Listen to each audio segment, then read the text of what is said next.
Hello mga ka-Just Play. Andito naman po tayo ngayon sa isang cooking show ni Just Play TV. Magluluto po tayo ngayon ng aming version na pork pinakbet. Let's go!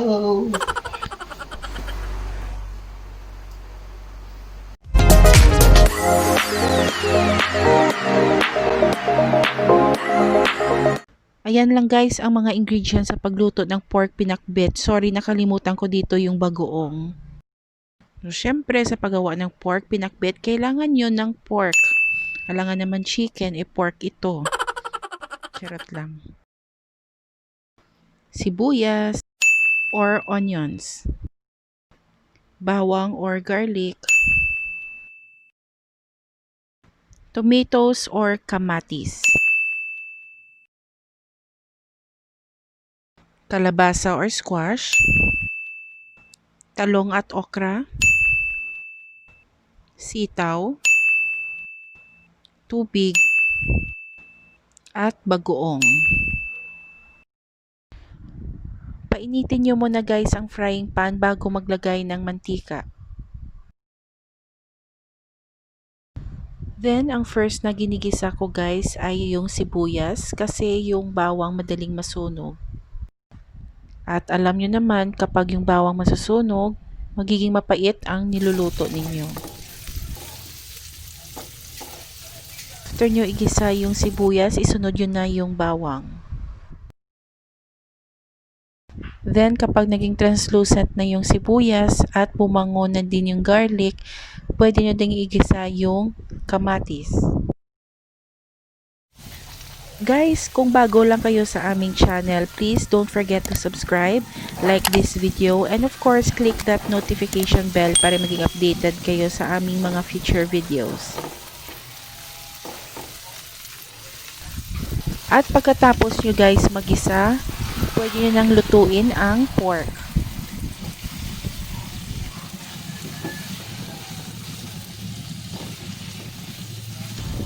Make sure na maluto nyo ito ng mabuti guys bago nyo timplahan at idagdag ang mga vegetables.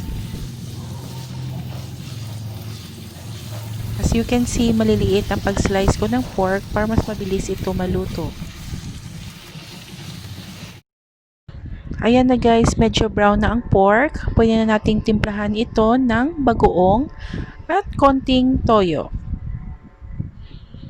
Yan, ilagay na natin ang bagoong. Konti lang guys kasi meron akong anak na kakain din ito.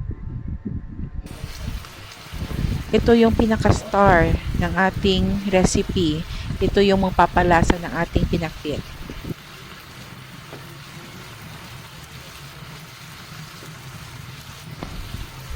Haluin lang ng mabuti.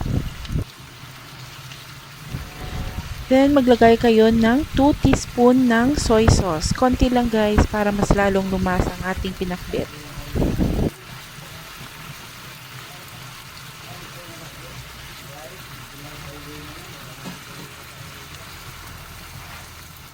Then, maglagay kayo ng konting tubig para lumambot ang pork. Then, takpan at pakuluan muna ito ng mga 4 to 5 minutes.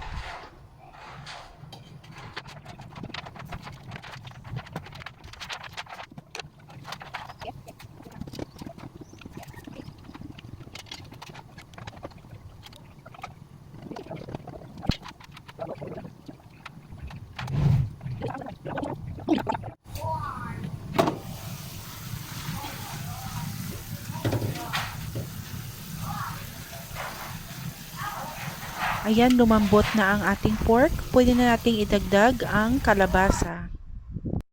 Mas matagal kasi maluto at lumambot ang kalabasa kaya inuna ko ito. Then, maglagay kayo ulit ng konting tubig.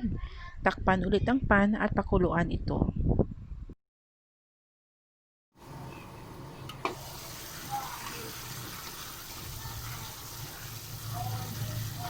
Ayan, medyo half cook na ang kalabasa. Pwede nyo nang idagdag ang sitaw or string beans. Takpan at pakuluan ulit ito ng mga 1 to 2 minutes.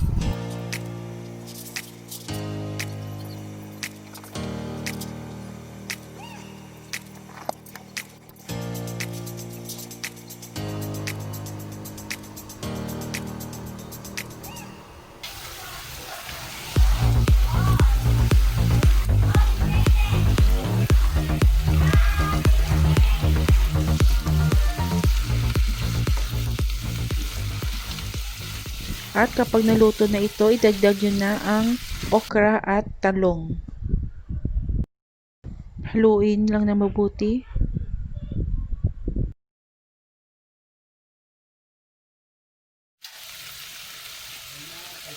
Then, maglalagay ako ng konting paminta.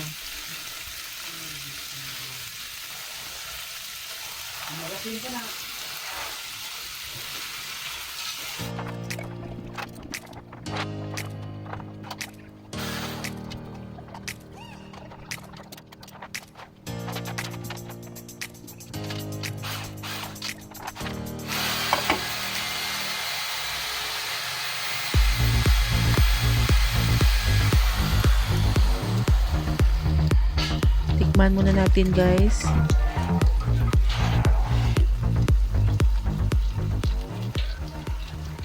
Kailangan ko pang dagdagan ng konting asin at konting sugar.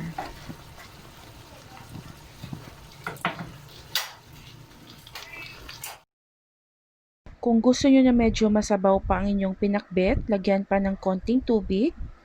Then, takpan ito ulit and pakuluan ng another 1 minute.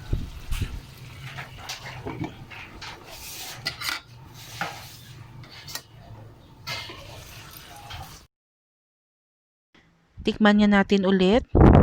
At kung feeling nyo guys, kulang pa sa alat, dagdagan nyo lang ng konti pang asin.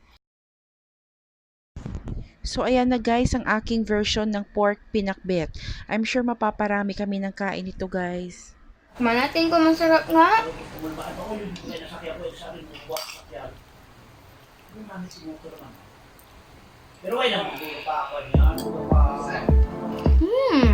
Masarap nga.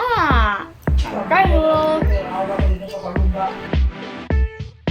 Don't forget to like and subscribe and turn on those notification bells so you'll never miss a future video.